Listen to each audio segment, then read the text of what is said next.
Sir side రండి.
కొంచెం వెనక్కి జరగండి అన్న. నాకు వెనక్కి వెళ్ళండి.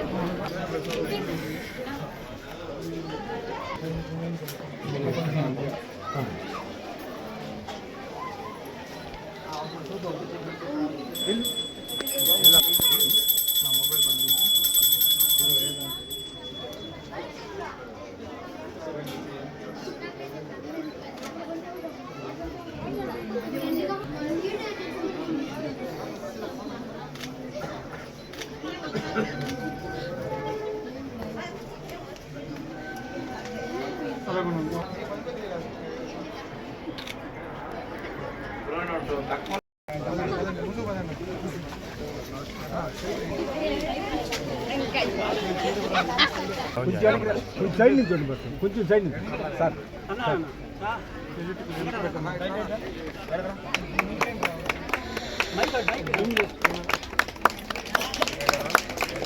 సార్ ఎస్ఐ గారు కొంచెం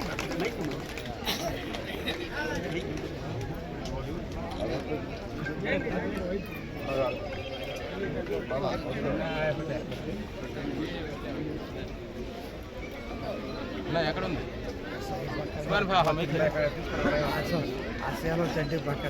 అది హక్కు లేకుండా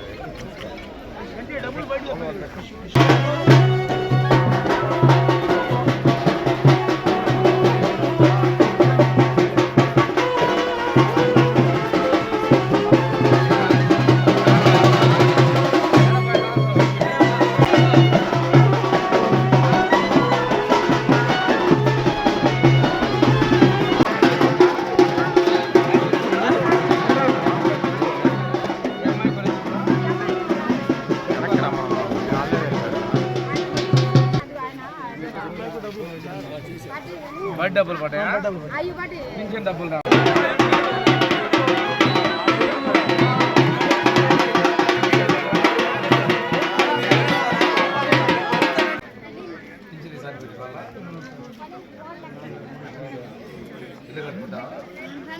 అమ్మ ఒకటమ్మా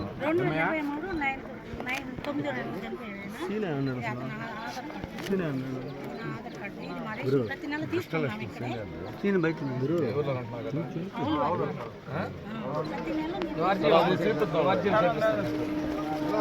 వస్తుంది కదా అవి పైకి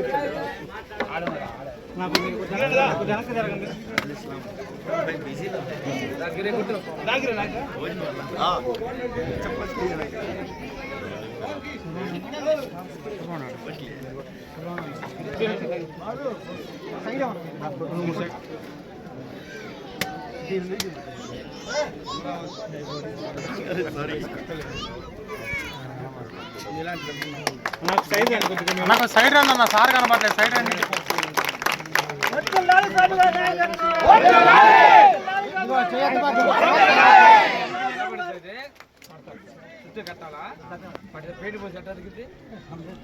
రేపు మర్చిపోతారు కదా, వదిలేస్తారు, రేపు పెట్టే వదిలేస్తారు ఇంకా. సార్ ఒక సెకండ్ సార్, ఫోటో రాదు మొబైల్ సార్. 20 లక్షలు మొత్తం పంచాయతీ మొత్తం 20 లక్షలు. సార్ మండల పార్టీ అధ్యక్షులు సింగయ్య గారికి, అదేవిధంగా మండలంలోని వివిధ గ్రామాల నుంచి వచ్చినటువంటి పెద్దలకి, సోమరాజుపల్లి గ్రామ పార్టీ అధ్యక్షులు పెద్దలకి, తెలుగుదేశం జనసేన బీజేపీ నాయకులకి, ఇక్కడ ఇచ్చేసినటువంటి ప్రజలందరికీ నా నమస్కారాలు. ఎన్డీఏ ప్రభుత్వం, తెలుగుదేశం జనసేన బీజేపీల ప్రభుత్వం ఏర్పడి సంవత్సరం పూర్తయింది. సుపరిపాలన తొలడుగు కార్యక్రమం కింద ఒక సంవత్సరంలో మా ప్రభుత్వం చేసినటువంటి ప్రగతిని చెప్పాలనే ఉద్దేశంతో 2వ తేదీ నుంచి గ్రామాల్లో ఇంటింటికి వచ్చి కార్యక్రమం చేపట్టడం జరిగింది. ఇప్పుడే ఒక ఇంట్లో మాట్లాడా. వృద్ధాప్య పెన్షన్ 6000, వృద్ధాప్య పెన్షన్ 4000, ఆ ఇంట్లో వికలాంగుల పెన్షన్ 6000, మొత్తం 10,000 ఆ కుటుంబానికి వస్తూ ఉన్నాయి. 2 పిల్లలు, తల్లికి వందనం వచ్చింది 26,000. అదేవిధంగా గ్యాస్ 1 నెల వచ్చింది. ఈ మొత్తం చూసుకుంటే 13 నెలల్లో ఆ కుటుంబానికి వచ్చిన పెన్షన్ విలువ 1,33,000. అందుకని మొదటి నెలలో 3,000 ఎక్కువ ఇచ్చాం. 1,33,000 రూపాయలు పెన్షన్ ఆ కుటుంబానికి సంవత్సరంలో ఇచ్చాం. ఈ నెలలో 26,000 రూపాయలు తల్లికి వందనం ఇచ్చాం. ఇవి రెండూ కలుపుకుంటే దాదాపుగా 1,59,000 రూపాయలు వచ్చాయి. గ్యాస్ డబ్బులు ఆమెకు రాలేదన్నారు, అది కూడా వస్తే 1,60,000 రూపాయలు. ఇంత పెద్ద మొత్తంలో సంక్షేమం ఇంతకు మునిపినప్పుడు ఏ ప్రభుత్వం కూడా చేయలే. అంతేకాకుండా ఇప్పుడే సోమరాజుపల్లిలో మనం సిమెంట్ రోడ్ వేసింది 27,62,000 రూపాయలు. అభివృద్ధి, సంక్షేమం రెండింటినీ సమానంగా పరిగెత్తిస్తున్న ప్రభుత్వం మా ప్రభుత్వం. ఇంతకుముందు ఎప్పుడు కూడా ఇంత సంక్షేమం ఇవ్వాల. 200 రూపాయల పెన్షన్ని 2,000 చేసింది ఆనాడు చంద్రబాబు నాయుడు గారు. అయితే తర్వాత 3,000 ఇస్తామన్న వ్యక్తులు అధికారంలోకి వచ్చి 250 2 సంవత్సరాలు ఇచ్చారమ్మా. 2,250 గుర్తుందా? ఆ తర్వాత ఇంకో 250 రూపాయలు పెంచారు ఇంకో సంవత్సరం. ఆ తర్వాత ఇంకో 250 పెంచి ఎలక్షన్ ముందు జనవరి నుంచి 3,000 చేశారు. జనవరి, ఫిబ్రవరి, మార్చి వాళ్ళు ఇస్తే మేము ఏప్రిల్, మే, జూన్కి ఇంకో 1,000 మేము 4,000 ఇచ్చాం. అంటే వాళ్ళు ఇచ్చిన 3,000 3 నెలలే ఇచ్చారు. మా ప్రభుత్వం ఎన్నికల ముందు 4,000 ఇస్తుంటే ఎగతాళి చేశారు. ఇచ్చామా లేదమ్మా? ఇచ్చాం కదా. 7,000 రూపాయలు జూలై 1వ తారీఖు పెంచాం. ఇది నమ్మకం కలిగినటువంటి ప్రభుత్వం చేసినటువంటిది అనే విషయాన్ని మీకు తెలియజేస్తాను. ఇంతేకాకుండా తల్లికి వందనం. నేను చాలా ఊళ్ళో 6 పిల్లలు ఇల్లు కూడా ఉన్నాయి. ఇప్పుడు మన కాలేజీలో కూడా ఉంటారు నాకు తెలిసి. 5 6 పిల్లలు. 5 పిల్లలు ఉంటే 65,000, 4 ఉంటే 52,000, 3 ఉంటే 39,000, 2 ఉంటే 26,000, 1 ఉంటే 13,000. ఇంత పెద్ద మొత్తాలు ఇచ్చాం. అదేవిధంగా 6 ఉంటే 72,000, అది కూడా అక్కడక్కడ వచ్చారు. మేము ఎప్పుడు కూడా చెప్పిన మాట ప్రకారం ముందుకు పోయి ఎవరిని మోసగించలా. వాళ్ళు కూడా 1 సంవత్సరం లేట్ చేశారమ్మా, మేము విద్యా సంవత్సరం ముగిసే లోపిస్తున్నాం, ఏమైంది బాకీలు ఉన్నారని మాట్లాడారు. రీకాల్ అంటే రేపు ఎప్పుడో 11వ తేదీ మీటింగ్ పెట్టబోతున్నారట. ఎందుకు పెడుతున్నారో ఏం అర్థం కావట్లా. ఆయన వస్తాడు, మందేసుకొని వస్తాడు, మనిషి మన ఆటో కార్ కింద పడితే చచ్చిపోతాం. చూశారు కదమ్మా, చూసారా వీడియోలు ఎవరన్నా? లాగేసి తప్పల్లా పడేశారు. మాకేం తెలుస్తున్నాడు. మరి కారు వెనక్కెందుకు పోయి బాడీ తీసింది? ముందు పోయేదాని కింద మనిషి వస్తాడమ్మా, కారు వెనక్కనెట్టి శవాన్ని బయటికి తీశారు. ఇవన్నీ వీడియోలో చూశారు. మోసం. చచ్చిపోతే పరామర్శం, సాగులు కావాలి, మాకేమో అభివృద్ధి కావాలి. అప్పుడెప్పుడో సంవత్సరం క్రితం ఆయన ఎవరో బెట్టింగ్లు పెట్టి చచ్చిపోతే ఆయన కోసం వచ్చాడమ్మా. వచ్చి ఆ వెళ్తా 3 ప్రాణాలు తీశాడు. 3 ప్రాణాలు తీశాడు. కారు కింద ఒక ఆయన, అంబులెన్స్ దారిపోతే ఇంకొక ఆయన, తొక్కిట్లో ఒక ఆయన. ఆయన కాలు పెడితే అది. ఇంకో విషయం, మనం ఇప్పుడు చెప్పినట్టుగా సంక్షేమంలో పెన్షన్లు 4,000, 6,000, 10,000 కూడా ఇస్తున్నారు. 15,000 కూడా ఇస్తున్నాం. ఇంత పెద్ద మొత్తాలు ఇచ్చాం. తల్లికి వందనం ఇస్తున్నాం. కొత్తగా రేషన్ కార్డులు కూడా ఇవ్వబోతున్నాం. అప్లికేషన్ మీరు పెట్టుకున్నారు. గ్యాస్ కార్డు అమ్మా, ఒక 4 నెలలకు ఒక గ్యాస్ ఇస్తున్నాం. చాలా మంది గ్యాస్ డబ్బులు 1 నెల వచ్చినాయి, 848 రూపాయలు. ఇప్పుడు గ్యాస్ తీసుకున్న వాళ్ళకి 898 రూపాయలు గ్యాస్ డబ్బులు వస్తున్నాయి. సంవత్సరానికి దాదాపుగా 27,000 వస్తున్నాయి, 2,700 వస్తున్నాయి. దాదాపు 9 రోజులు కూలి అంత డబ్బులు. మీకు ఎవరికైనా పడకపోతే మీరు అధికారులకు వెళ్ళండి, సచివాలయం దగ్గర అడగండి, అదే విఆర్ఓ దగ్గర తీసుకోండి, రేషన్ షాప్ డీలర్ని అడగండి. మీకు గ్యాస్ ఇస్తాం. మేమందరం పారిపోవట్లా. ఎంతమందికి ఉంటే అంతమందికి ఇవ్వడానికి సంతృప్తిగా మా ప్రభుత్వం సిద్ధంగా ఉంది. ధైర్యంగా ముందుకు వస్తున్నాం. ఇంకో విషయం, ఇల్లు కట్టుకునే వాళ్ళకు కూడా 3 లక్షల రూపాయలు ఎస్సీలకి, బీసీలకి, ఎస్టీలకు 3,15,000 రూపాయలు తొందరలో ఇవ్వబోతాను. మీ దగ్గర నుంచి అన్ని కూడా అప్లికేషన్లు తీసుకున్నాం. తల్లి కొడుకు కావచ్చు, తోడుకోడలు కావచ్చు, కలిపి కట్టుకునేదానికి కూడా ఇంటికి ప్రభుత్వం ఆమోదం తెలిపింది. ఎక్కడా కూడా మేము ఇబ్బంది పెట్టదలుచుకోవాలా. ఆవులూరుపాలెంలో ఒక వాటర్ ట్యాంక్ కట్టించాం 19 ముందు. మొన్న నేను వచ్చి నీళ్ళ కనెక్షన్ ఇచ్చాను అనుకుంటా, అంతేనా? అది వాళ్ళ పరిస్థితి. ఈ ఏరియాలో సిమెంట్ రోడ్డు మొత్తం అప్పుడు వేసాం. ఇక్కడ చాలా మంది పెన్షన్లు ఇచ్చి ఒకరోజు నేను ఇక్కడ వచ్చాను. గవర్నమెంట్ పోయింది, తర్వాత అత్యగతి లేదు రోడ్లు, మళ్ళీ ఇప్పుడు వేసాం. ఇంకో విషయం ఏంటంటే, ప్రభుత్వం వరుసగా పూర్తిగా ఉంటే పూర్తి అయిపోయింది 5 ఏళ్లలో. మీకు శ్మశానానికి దారి కావాలి, 19 ఎన్నికలు అడిగారు, సరే చేద్దాం అన్నాం. నేను గెలిచాను, గవర్నమెంట్ రాలేదు. 5 ఏళ్ళ తర్వాత కూడా మళ్ళీ అది అడిగారు. అంతకుముందు ఎన్నెన్నో చెప్తారు. ఆ శ్మశాన స్థలం కూడా మా పెద్ద దామచల్లాయన గారు కొలిచిందే. మనం ఈరోజు దేవుడు బాట రోజు రోడ్డు వేసాం. ఈ రోజున ప్రతి ఒక్కరికి కూడా ఇల్లు, నీళ్లు, లైట్లు, మురుకాలను కూడా నిర్మించి ప్రతి కుటుంబానికి ఇవ్వాలనుకుంటున్నాం. ముఖ్యమంత్రి గారు పేదరికం లేని సమాజం కోసం P4 విధానం అని చెప్పి దత్తత తీసుకొని కుటుంబాలను ఆర్థికంగా వృద్ధి చేయాలి, విద్యాపరంగా వృద్ధి చేయాలన్నారు. ఉద్యోగాలు ఇస్తామన్నాం. 16,000 టీచర్ పోస్టులు తెస్తున్నాం. ఇదే కాదు, ప్రైవేటు కంపెనీల్లో చాలా పెట్టుబడులు ఇచ్చాం. ఇప్పటికీ 7 లక్షల ఉద్యోగాలకు అవకాశాలు కల్పించాం. ఫ్యాక్టరీలు పెట్టేందుకు అవకాశాలు తీసుకొచ్చాం. అవి పూర్తయి ఉద్యోగాలు ఇచ్చేందుకు సిద్ధంగా ఉన్నాం. మేము అవకాశాలు కల్పిస్తే ఏది ఉద్యోగం అడుగుతారు. ఫ్యాక్టరీ పెట్టి ఉద్యోగిస్తాం. మన దగ్గర కూడా రామాయపట్నం దగ్గర కూడా ఫ్యాక్టరీలు వస్తున్నాయి. ఇవన్నీ చేస్తున్నాం. మన చేపలు పట్టే వాళ్ళ మత్స్యకారులు వేటకెళ్తే మత్స్యకార భరోసా కింద మత్స్యకార సేవలు అని చెప్పేసి 20,000 ఇచ్చామమ్మా. 31 కేజీలు బియ్యం ఇచ్చే రోజు దాన్ని మేము 4,500 డబ్బులు ఇచ్చాం. తర్వాత దాన్ని ఈరోజు 20,000కు మేము చేసాం. ఏమైపోయిన డబ్బులు అంటే గవర్నమెంట్ మరి ట్రాన్సిట్ పీరియడ్లో లీన్ పీరియడ్ అయిపోతే ఏమైందని మాట్లాడారు. మేము చేస్తున్నాం, చిత్తశుద్ధితో ముందుకెళ్తామని చెప్తున్నాం. ఉచిత బస్సు ప్రయాణం తల్లి ఆడబిడ్డలకి రేపు ఆగస్టు 15 నుంచి బస్సు ఎక్కితే ఆడవాళ్ళకి ఎక్కడికైనా జిల్లాలో టికెట్ లేని ప్రయాణం. మీకు టికెట్ ఇస్తారు కానీ మీకు డబ్బులు తీసుకొని మీ టికెట్ ధర ఎంత అయింది కానీ ప్రభుత్వం చెల్లించిన ధర కింద రాసి టికెట్ ఇస్తారు. ఈ విధంగా మేము ముందుకు వెళ్తున్న చెప్పినటువంటి హామీలన్నీ అమలు పరుస్తున్నాం.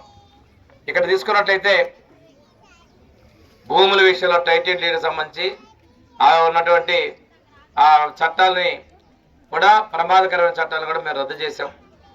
ఈరోజు ఈనాం భూముల సమస్య ఉంది చింగరాయకొండలో. దానికి మంత్రివర్గ ఉపసంఘాన్ని వేసాం.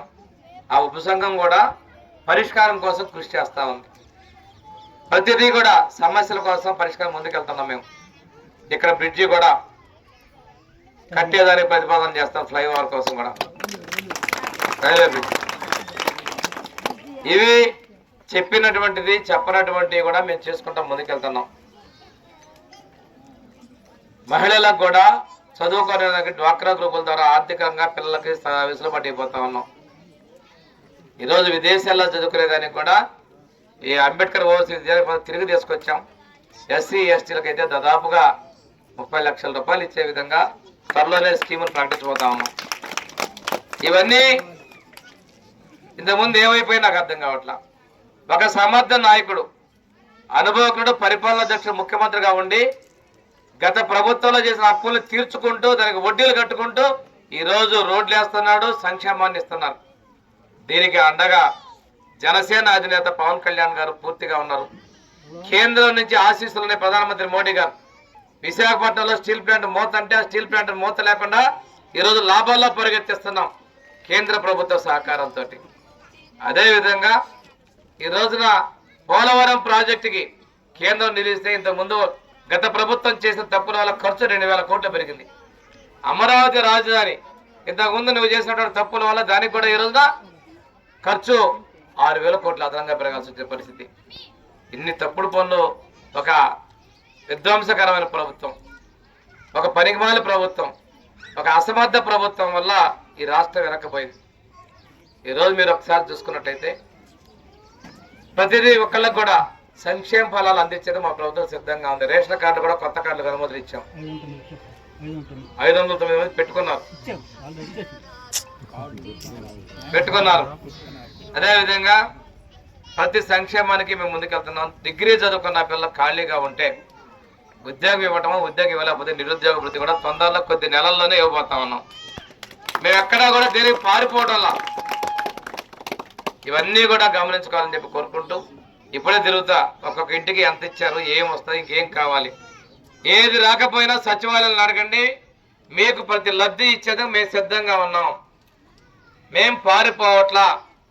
ప్రతి ఒక్క పౌరుడు, ప్రతి ఒక్క కుటుంబం ఆర్థికంగా నిలదొక్కుకోవాలి. ఆ కుటుంబం సాధికారం సాధించడమే ముఖ్యమంత్రి గారు పేదరికం లేనటువంటి విజన్లో P4 ప్రోగ్రాం తీసుకొని వచ్చారు. దాని ద్వారానే ఈరోజు విజన్ 2047 స్వర్ణాంధ్ర 47ని మనం ముందు తీసుకెళ్తున్నాం. అందరి సహాయ సహకారాలు కావాలి మనస్ఫూర్తిగా కోరుకుంటూ మన వాళ్ళకి ఏమన్నా డబ్బులు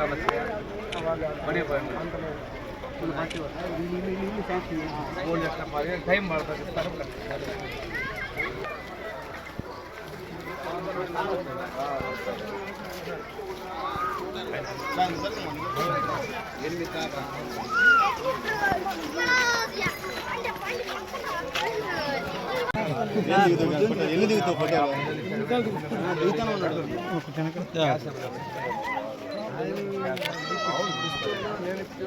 మనోళ్ళు మాట్లాడుతున్నారా?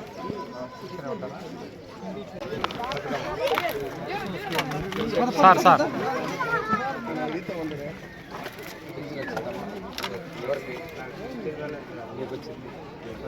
గ్యాస్ డబ్బులు ఇద్దరులో ఒకరికైతే పింఛన్ వచ్చేది. మన వాళ్ళు మన బడిపోయే వాళ్ళు ఉన్నారా?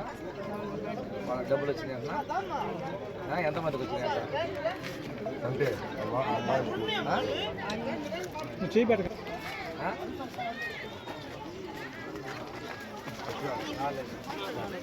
పెట్టుకున్నారా? 4 నెలలు పడుతుంది. తమ్ముడు జరుగుతుంది సార్ ఒకసారి అత్తయ్యకి వచ్చింది ఎంత? 4,000. ఇప్పటికి సంవత్సరం అయింది కదా, 55,000 డబ్బులు వచ్చినాయి ఆమెకి. ఫస్ట్ అలా 7,000 తర్వాత నా తల్లికి 100 డబ్బులు వచ్చింది. పిల్లలకి ఎంతమందికి? వీళ్ళిద్దరా? ఏం చదువుతున్నావు నువ్వు 4th, అక్కయ్య 7th. 26,000 తెచ్చిచ్చారా? 26,000 తెచ్చిచ్చారా? వీళ్ళు 26,000 ఇచ్చారు. మీ అత్తమ్మకేమో 55,000 వచ్చినాయి. మొత్తం కలిపి 81,000 ఇచ్చింది. చంద్రబాబు నాయుడు ఇచ్చింది. గ్యాస్ డబ్బులు వచ్చినాయి నీకన్నా ఒకసారి వచ్చింది. 85,000 డబ్బులు వచ్చింది నీకు. ఇంత పెద్ద డబ్బులు ఇంతకుముందు ఎవరు ఇల్లే కదమ్మా. గుర్తుపెట్టుకొని చేయండి. ఇల్లు కట్టుకుంటావా? 3,25,000 ఇస్తాం ఇంటికి. బతుకమ్మ నీళ్లు రావట్లేదా? వర్షం వస్తే వాటర్ వర్షం పడ్డప్పుడు డబ్బులు ఫుల్ అయ్యి చిల్లలు ఎంత ఒకటి ఇలా కొంచెం ఒకటి తర్వాత 2 బడి కూడా ఇంకా బడి రైతులు ఎంతమంది వెళ్ళారమ్మా? ఇద్దరు డబ్బులు వచ్చాయా? ఎంత వచ్చినాయి? అమ్మాయికి ఎందుకు పడలేదు? తర్వాత పోయి అడిగే సచివాలయానికి వస్తాయని చెప్పారు. రేపు 10వ తారీఖు వస్తాయన్నా చెప్పారు. ఉదయం 10 వస్తాయని చెప్పారు. 26,000 రూపాయలు పెన్షన్ వస్తుంది ఇంట్లో ఎవరికన్నా? నాన్నకు వస్తుంది. ఎంత? 4,000 5,000? 4,000 అంటే ఇప్పుడు 55,000 వచ్చినాయి. పిల్లలకు వచ్చినాయి. గ్యాస్ డబ్బులు తీసుకున్నావా? రేపు ఆగస్టు 15 నుంచి నీకు ఛార్జీ బస్ ఛార్జీ ఉండదు తెలుసా? బస్ ఛార్జీ ఉండదమ్మా. పొలం ఏమైనా ఉందా? పొలం ఎన్ని రోజులకు వస్తాయి నీళ్ళు? సరిపోతుంది రోజు మంచి రోజు. ఇప్పుడు బాగానే ఉంది. ఇంతకుముందు నేను ట్యాంకీ కట్టించాను నీళ్ళు ఇవ్వాలి. దానికి మనం నీళ్ళు ఎక్కించిన తర్వాత మీకు నీళ్ళు వస్తున్నాయి కదా.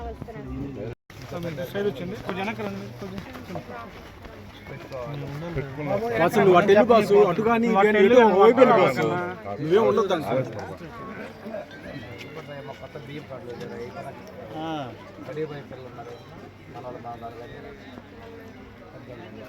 గ్యాస్ డబ్బులు రేపు గవర్నమెంట్ వచ్చిన తర్వాత నీకు ఇల్లు కావాలని ఇస్తారమ్మా. 3,10,000 ఇస్తారు. తీసుకోలేదు అసలు గ్యాస్ సిలిండర్లా? గ్యాస్ తెప్పించండి. గ్యాస్ కనెక్షన్లో డబ్బులు వస్తాయమ్మా. సంవత్సరానికి 3,000 వస్తాయి.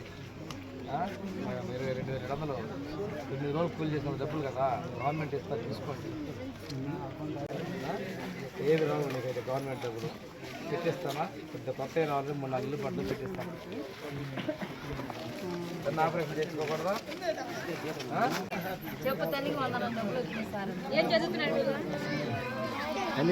థర్డ్ క్లాస్ అధికారంలోకి వచ్చేసి సంవత్సరం పూర్తి చేస్తున్న సందర్భంగా తెలుగుదేశం, జనసేన, బీజేపీలు చెప్పిన మాట ప్రకారం రాష్ట్రంలో అభివృద్ధిని, సంక్షేమాన్ని పూర్తి చేస్తూ ఉన్నాయి. ఈ విషయాన్ని ప్రజలకు తెలియజేయాలని ఒక సంకల్పంతో సుపరిపాలన తొలిగడు అనేటువంటి కార్యక్రమాన్ని మొన్న 2వ తేదీ నుంచి మొదలుపెట్టడం జరిగింది. ఇది ప్రజలు తీసుకున్నట్టే అద్భుతమైన స్పందన. ప్రతి ఒక్కరు కూడా స్వాగతిస్తూ ఉన్నారు. ఈరోజు సింగరాయకొండ మండలం సోమరాజుపల్లి పంచాయతీలోని టీపీ నగర్ రావడం జరిగింది. ప్రజలు పూలతోటి స్వాగతం పలుకుతూ ఇళ్లల్లో కూడా బొకేలు ఇస్తున్నారు. కారణం ఏంటంటే మా పిల్లలకి తల్లికి వందనం వచ్చింది, మా ఇంట్లో పెన్షన్లు వచ్చాయి. ఇందాక ఒక ఇంట్లో పడితే దివ్యాంగుల పెన్షన్ 6,000 రూపాయలు, వృద్ధాప్య పెన్షన్ 4,000 రూపాయలు, 2 కలిపి 10,000 రూపాయలు ప్రతి నెల వస్తున్నాయని చెప్పేస్తే వాళ్ళకి ఇప్పటివరకు చూసుకుంటే వాళ్ళకి 1,33,000 రూపాయలు తెచ్చాయి. ఆ ఇంట్లో పిల్లలకి 26,000 రూపాయలు తల్లికి వందనం వచ్చినాయి. 2 కలుపుకుంటే దాదాపుగా 1,59,000 రూపాయలు వచ్చాయి. అంటే ఈ ప్రభుత్వం ఇంత పెద్ద మొత్తంలో ప్రజలకు సంక్షేమం చేస్తున్న విషయం ప్రజలకు అర్థమవుతుంది, కానీ వైకాపా వాళ్ళకి అర్థం కావట్లా. మీరేం చేశారు అంటున్నాడు, రీకాల్ అంటాడు. మిమ్మల్ని మీ పార్టీ క్యాడరే రీకాల్ చేస్తూ ఉంది. మీరు పనికిరారని వాళ్ళే అంటున్నారు. మీ నాయకుడు వస్తే కార్యకర్తలను చంపేసుకుంటున్నాడు. మనిషి చనిపోతే కానీ ఆయన బయటికి రాడు. ఇదొక జబ్బులాగా ఉంది. అంతకుముందు అంతా కూడా తండ్రి పేరు అడ్డం పెట్టుకొని చచ్చిన బుగ్గలు తవ్వాడు. ఈసారి వచ్చేసి ఒక చావుకి ఎప్పుడో సంవత్సరం క్రితం చనిపోతే అతను బెట్టింగులతో చనిపోయాడు. మా ప్రభుత్వం ప్రమాణ స్వీకారం చేయకుండా చనిపోతే దానికి ఏదో మేము సత్య చేసామని చెప్పి సానుభూతికి పోయాడు. ఆ సానుభూతి పోయి 3 చంపేశాడు. చూశారు కారు కింద. వెనక్కి ముందుగా కారు వెనక్కి వచ్చి మనిషిని పక్కన లాగారు. అదే కారు ముందుకు పోతే పూర్తిగా నుజ్జు అయ్యే పరిస్థితి, మెడపోయేది. అది కూడా లేకుండా ఈ రోజున మా మీద నిందలేస్తారు. చివరికి మళ్ళీ కులాన్ని తీసుకొస్తారు. ఏదో చేస్తున్నారు. వాళ్ళు ఏం చేసినా ప్రజలు చిత్కరిస్తున్నారు. వాళ్ళని రీకాల్ చేయడానికి వాళ్ళ పార్టీ క్యాడరే సిద్ధమైంది. ఈ రోజున చూసుకుంటే తల్లికి వందనం ఇస్తున్నాం. ఎంతమంది పిల్లలు ఉంటే అంతమందికి ఇస్తున్నాం. ఎన్టీఆర్ భరోసా కదా 4,000, 6,000, 10,000, 15,000 పెన్షన్లు ఇస్తా ఉన్నాం. ఎస్సీ ఎస్టీలకు అయితే ఇంటికి, ఎస్సీ బీసీలకు 3 లక్షలు, ఎస్టీలకు 3,25,000 మేము ఇంటికి ఇవ్వబోతా ఉన్నాం. అదేవిధంగా అన్నదాత సుఖీభావ కింద ఈ నెలలో 7,000 రూపాయలు తొలి విడత ఇవ్వబోతున్నాం. మొత్తం కూడా 20,000 రూపాయలు అన్నదాత సుఖీభావ ఇవ్వబోతున్నాం. దేశంలోనే అత్యధికంగా సంక్షేమం చేస్తున్న ప్రభుత్వం మా ప్రభుత్వం. ఇప్పుడే ఈ గ్రామంలో 27 లక్షల రూపాయలు సిమెంట్ రోడ్ ఓపెనింగ్ చేసుకున్నాం. ఒక పక్క సంక్షేమాన్ని ఇస్తున్నాం, ఒక పక్క అభివృద్ధిని ఇస్తున్నాం. మీరు చేసినట్టు లక్షలాది కోట్ల రూపాయల అప్పులు తీర్చుకుంటూ ఆ అప్పులు తీర్చడం కోసం, ఆ వడ్డీ కట్టడం కోసం మళ్ళీ అప్పు చేసిన పరిస్థితి మీరు క్రియేట్ చేశారు. అవి చూసుకొని తీర్చుకుంటూ సంపద సృష్టించుకుంటూ ఈరోజు మేము ముందుకు వెళ్తున్నాం. ఈ పరిపాలనని ప్రజలు ఆశిస్తున్నారు. ప్రతి ఇంట్లో కూడా ఆనందాన్ని చూస్తూ ఉన్నామండి. తప్పకుండా ఈ సుపరిపాలనలో ప్రజలకు ఆనందంగా ఉంది. వాళ్ళకి ఏమైనా కావాల్సి ఉంటే పెన్షన్ రావాలి, ఎన్టీఆర్ భరోసా రావాలంటే ఎన్టీఆర్ భరోసా, ఇల్లు కావాలంటే ఇల్లు, అన్నదాత రావాల్సిన అన్నదాత సుఖీభవ, ఇలాంటివి మన తల్లికి వందనం రావాల్సిన తల్లికి వందనం, ఇవన్నీ కూడా చేస్తున్నాం. అన్నా క్యాంటీన్లు చెప్పాం. సింగరాయకొండలో మొన్నే నేను అన్నా క్యాంటీన్ శంకుస్థాపన చేశాం. అదే అన్నా క్యాంటీన్ 2018లో చేస్తే అది ఆగిపోయింది 19లో. వీటన్నిటికీ కంటిన్యూస్గా గవర్నమెంట్ అంటే సుపరిపాలనకి ఇదే నిదర్శనం. అదేవిధంగా అభివృద్ధిని సంక్షేమాన్ని పూర్తి చేసిన మా ప్రభుత్వానికి మీ అందరి ఆశీర్వాదాలు మనస్ఫూర్తిగా కోరుకుంటూ సెలవు తీసుకుంటాం.